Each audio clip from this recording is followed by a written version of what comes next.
इधर आप देख रहे हैं हमारे सारे बॉर्डर एरिया में, चाहे नॉर्थ ईस्ट से लेकर लद्दाख तक, चीनी फौजों की अतिक्रमण हर क्षेत्र में बढ़ते जा रहे हैं। साथ साथ मालदीव, ये मालदीव के साथ हमारे दशकों पुरानी जो रिश्ता, उसमें भी दरार पैदा होते जा रहे हैं। अगर विदेश में जाते हैं, विदेश कोई दूसरे मुल्क में जाने के पहले सबसे पहले उनके पसंदीदा होते थे हिंदुस्तान। ये पहली बार हो रहे हैं जब मालदीव के प्रधानमंत्री हिंदुस्तान नहीं आ रहे हैं, बजाय जा रहे हैं चीन। चुनाव हुआ था मालदीव में, चुनाव में नारा क्या था? India out. ये सोच सकते कोई देश कि दूसरे विदेशों के खिलाफ एक नारा लगाते हुए चुनाव हो रहे हैं मालदीव में? बहुत पहले से ये शुरू हो चुके हैं। डोकलाम में आप देख चुके हैं कि वहाँ काफ़ी सारे चीनी फौजों की साजो सामान सब लेके बैठे हुए हैं। रोज़ाना उनकी जो अपनी इलाका को दायरे बढ़ाते हैं, और ये बड़ा चिंताजनक मुद्दा है। चीन धीरे धीरे सारे देश को, सारे भारत को घेर रहे हैं, चाहे अरुणाचल हो, चाहे लद्दाख हो, चाहे उत्तराखंड हो, चाहे सिक्किम हो, भूटान हो। और भूटान के साथ हमारे देश की जो ये दशकों पुरानी जो रिश्ता, ये रिश्ता को अटूट रखना सबसे बड़ा सरकार की फर्ज बनते हैं।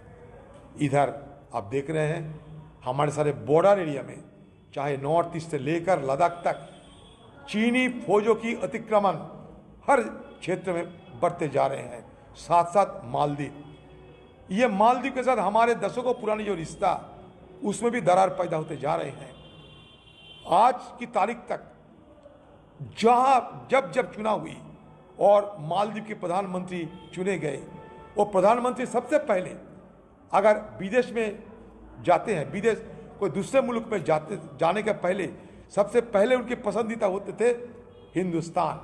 ये पहली बार हो रहे हैं जब मालदीव के प्रधानमंत्री हिंदुस्तान नहीं आ रहे हैं, बजाय जा रहे हैं चीन। और चीन धीरे धीरे मालदीव में भी अपना पैर जमा रहे हैं। ये भी हमारे लिए बड़े चिंता की मुद्दा है। मालदीव में हमारे जो फौज थी, उसको हटाने की आदेश दे चुके हैं मालदीव के साथ हमारे देश की सरकार जो करार किए थे कि हाइड्रोग्राफिक एक सर्वेलेंस करने के लिए, उनको भी रद्द कर दिए गए। मतलब धीरे धीरे मालदीव के साथ हमारा दशकों पुरानी जो दोस्ती का रिश्ता थे, वो भी आज धीरे धीरे दरार पैदा होने के चलते काफी नाजुक होते जा रहे हैं। चुनाव हुआ था मालदीव में, चुनाव में नारा क्या था? India out. ये सोच सकते कोई देश कि दूसरे विदेशों के खिलाफ एक नारा लगाते हुए चुनाव हो रहे हैं मालदीव में? चुनाव का नारा इंडिया आउट, मतलब इंडिया तुम बाहर रहो, इंडिया को बाहर कर दो। चुनाव जीतने का तुरंत बाद इंडिया को बाहर करने की सारे देख रहे हैं हम लोग। तो इसका मतलब हमारे सुरक्षा, मोदी जितने भी G20 करे, जितने भी बड़े बड़े वादा करे, विश्वगुरु जितने भी बने, लेकिन हमारे स्थिति बड़े नाजुक होते जा रहे हैं। हमारी देश के साथ जुड़े हुए जो हमारे पड़ोसी, चाहे नेपाल हो, मालदीव हो, भूटान हो, म्यांमार हो, बांग्लादेश भी हो, चारों तरफ चीन अपने घेरेबंदी करने के लिए भरसक प्रयास कर रहे हैं। बांग्लादेश सरकार को चीनों ने ये प्रस्ताव भी दे चुके हैं कि वो तीस्ता नदी की सुधारने के लिए वहां भी विकास की काम करेगी।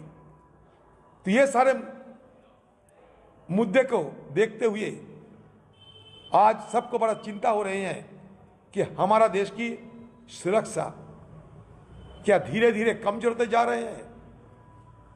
ये बड़ा सवाल उठ रहे हैं। ये सवाल वाजिब भी है, क्योंकि जितना ढोल बजाए जा रहे हैं मोदी जी की विदेश नीतियों के ऊपर विश्वगुरु बनाने के लिए, जितने मोदी जी को ढोल बजाए जा रहे हैं, ये ढोल बजाना बंद करे।